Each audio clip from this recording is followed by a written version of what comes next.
Hello everyone. आज हम लोग लाइफ प्रोसेस नाम का एक चैप्टर स्टार्ट करने जा रहे हैं जो कि सीबीएसई बोर्ड के क्लास 10 का एक साइंस का एक चैप्टर है। तो चैप्टर का नाम है लाइफ प्रोसेसेस। इस चैप्टर को हम लोग क्वेश्चंस के फॉर्म में समझेंगे तो हम लोगों के लिए ज़्यादा आसानी होगी। जैसे कि एग्ज़ाम में अगर कोई क्वेश्चन आता है तो वो डायरेक्ट इसके आंसर लिख पाएंगे, हम लोगों को खोजने की ज़रूरत नहीं पड़ेगी। तो पहला जो क्वेश्चन है कि what do you mean by life processes, मतलब कि लाइफ प्रोसेसेस से आप लोग क्या समझते हैं। तो देखो, हमारे बॉडी में बहुत सारे प्रोसेस यानी कि बहुत सारे फंक्शंस होते रहते हैं। जैसे कि हम लोग खाना खाते हैं, उस खाने का डाइजेशन होता है, फिर रेस्पिरेशन होता है हमारे अंदर, एक्सक्रीशन होता है जो हम अनडाइजेस्टेड फूड उसको हम लोग अपने शरीर से बाहर निकाल देते हैं, फिर ट्रांसपोर्टेशन होता है जैसे कि ब्लड, लिम्फ, इन सब चीज़ों का ट्रांसपोर्ट होता है हमारे पूरे बॉडी में, एक जगह से दूसरी जगह तक वो लोग मूव करते हैं। तो ये सारे प्रोसेस क्यों होते हैं? ताकि हमारे बॉडी को और या फिर हमारे लाइफ को मेंटेन करने के लिए, बॉडी को मेंटेन करने के लिए सारे प्रोसेस ज़रूरी होते हैं। ठीक है, तो उसी को हमने यहाँ पे लिखा है कि the process which maintains body functions and are necessary for survival are called life process. यानी कि ऐसे प्रोसेसेस जो कि हमारे बॉडी फंक्शन को मेंटेन करने के लिए और हमारे लाइफ के सर्वाइवल के लिए, मतलब जिंदा रहने के लिए ज़रूरी होते हैं, वैसे प्रोसेस को हम लोग लाइफ प्रोसेसेस कहते हैं। ठीक है, अब इसके एग्जांपल क्या हुआ? Nutrition, respiration, transportation, excretion. ठीक है, हमारा नेक्स्ट टॉपिक क्या है कि व्हाट इज न्यूट्रिशन। तो बहुत लोग को लगता है कि हम लोग जो खाना खाते हैं वही न्यूट्रिशन हो गया। नहीं, ऐसा नहीं होता। न्यूट्रिशन जो होता है कि जो हम लोग खाना खा रहे हैं, खाने में से न्यूट्रिशन, जो न्यूट्रिएंट होते हैं, जैसे कार्बोहाइड्रेट हो गया, फैट हो गया, प्रोटीन हो गया, लिपिड हो गया, इन सब चीज़ों को, विटामिन्स हो गए, इन सब चीज़ों को जो हम अपने बॉडी के अंदर एब्जॉर्ब करते हैं उसको हम लोग कहते हैं कि न्यूट्रिशन इसको कहा जाता है। ठीक है, तो इसका डेफिनेशन क्या होगा कि the process of obtaining nutrients from food is called nutrition. ठीक है, इसके एग्जाम्पल क्या हो गए? Carbohydrates, fat, protein, water, vitamins, minerals are example of nutrients. ठीक है, अच्छा, नेक्स्ट क्या है कि what are the mode of nutrition. ठीक है, कि मोड ऑफ न्यूट्रिशन जो होता है वो कितने प्रकार का होता है? तो मेनली दो प्रकार का होता है। क्या क्या होता है हम लोग इसको पढ़ते हैं। पहला होता है ऑटोट्रॉपिक न्यूट्रिशन। ठीक है, तो जब हम लोग इस ऑटोट्रॉपिक जो ये वर्ड है उसको हम लोग समझ लेते हैं पहले। तो जब इसको हम लोग डिवाइड करते हैं, मतलब जो ब्रेक करते हैं, तो सबसे पहला वर्ड आता है ऑटो। ऑटो का मतलब होता है सेल्फ, यानी कि खुद से। और ट्रोफोस का मतलब होता है नरिशमेंट। नरिशमेंट का मतलब होता है पोषण देना, मतलब क्या एक तरीके से न्यूट्रिएंट्स को गेन करना। अब इसका डेफिनेशन हम लोग पढ़ते हैं। क्या है कि इन this mode of nutrition organisms make their own food. Line पर क्या है कि इन this mode of nutrition organisms make their own food, मतलब कि जो ऑटोट्रॉपिक न्यूट्रिशन जो ऑर्गेनिजम्स में होता है वे सारे अपना खाना खुद बनाते हैं। ठीक है, from simple inorganic substances like water and CO2 in presence of sunlight.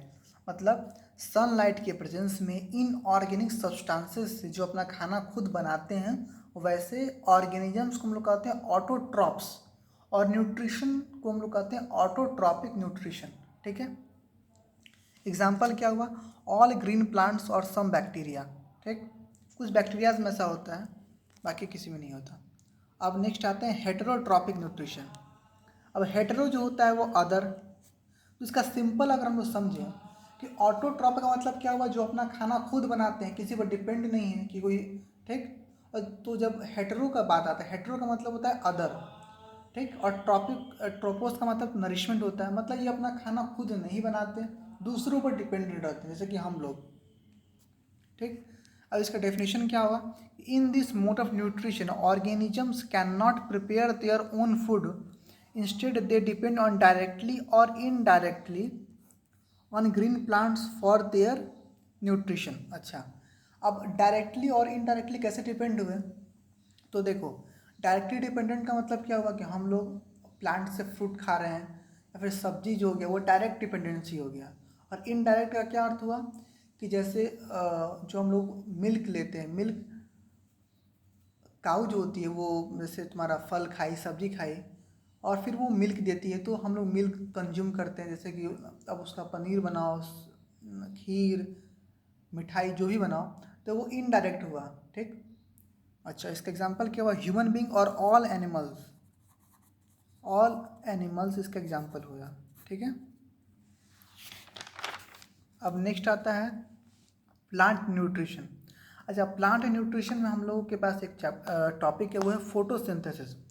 Photosynthesis का मतलब क्या हुआ कि जब प्लांट सनलाइट के प्रेजेंस में और क्लोरोफिल के प्रेजेंस में इनऑर्गेनिक सब्सटेंस जैसे कि तुम्हारा CO2 और वाटर से कॉम्प्लेक्स फूड बनाता है, जैसे ग्लूकोज बनाता है, उसको हम लोग कहते हैं फोटोसिंथेसिस।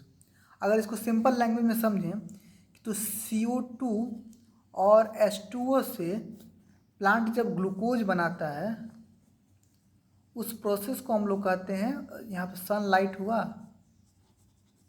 और क्लोरोफिल हुआ, उस प्रोसेस को हम लोग कहते हैं फोटोसिंथेसिस। ठीक है, उसी को अगर लिखा जाएगा तो in this process green plant converts simple inorganic materials like H2O CO2 into complex food, organic food. ये ध्यान रखना पड़ेगा कि ये जो है ये C6H12O6 ये ग्लूकोज ये ऑर्गेनिक फूड होता है in the presence of chlorophyll and sunlight.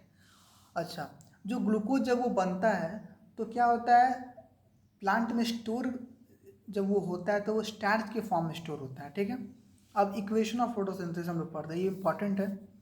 इसका क्या इक्वेशन हुआ, C6CO2 plus 12H2O sunlight chlorophyll C6H12O6 plus 6H2O plus 6O2, ये इन्वायरमेंट में रिलीज हो गया, ये ग्लूकोज है और ये वाटर है। ठीक, ये ध्यान, ये इक्वेशन इंपॉर्टेंट है। अब आते हैं what are the raw materials for photosynthesis. तो रॉ मटेरियल्स क्या होगा कि जिसके सहायता जो बनाता है कॉम्प्लेक्स फूड को, तो कौन बनाता है, तो वाटर बनाता है और कार्बन डाइऑक्साइड बनाता है, तो वही होगा raw material. Next, what are the necessary conditions for photosynthesis. तो पहला नेसेसरी कंडीशन है सनलाइट के लिए, कि सनलाइट होना बहुत ज़रूरी है। अब सनलाइट में वो कितना, इंटेंसिटी का मतलब क्या हुआ कि कितना आ रहा है, कम आ रहा है या फिर ज़्यादा आ रहा है। नेक्स्ट, क्वालिटी कैसा है उसका, क्वांटिटी कैसा है उसका, this affect the rate of photosynthesis. ठीक है, नेक्स्ट है chlorophyll, responsible for trapping sunlight. जो लीफ में जो क्लोरोफिल होता है वो सनलाइट को ट्रैप करता है ताकि फोटोसिंथेसिस का प्रोसेस स्टार्ट हो सके। ठीक है, अच्छा तो फोटोसिंथेसिस आई होप समझ में आ गया होगा, इसको ज़्यादा कॉम्प्लेक्स बनाने की ज़रूरत नहीं है। सिंपल में इतना समझना है कि फोटोसिंथेसिस क्या है, कि प्लांट जब अपना खाना सनलाइट के प्रेजेंस में बनाता है उसको हम लोग कहते हैं फोटोसिंथेसिस। ठीक, अब इसको थोड़ा सा और इलेबोरेट करें तो कैसे खाना बनाता है, तो कार्बन डाइऑक्साइड और वाटर से सनलाइट और क्लोरोफिल के प्रेजेंस में वो ग्लूकोज बनाता है। ठीक, उसको हम लोग कहते हैं फोटोसिंथेसिस। ठीक है।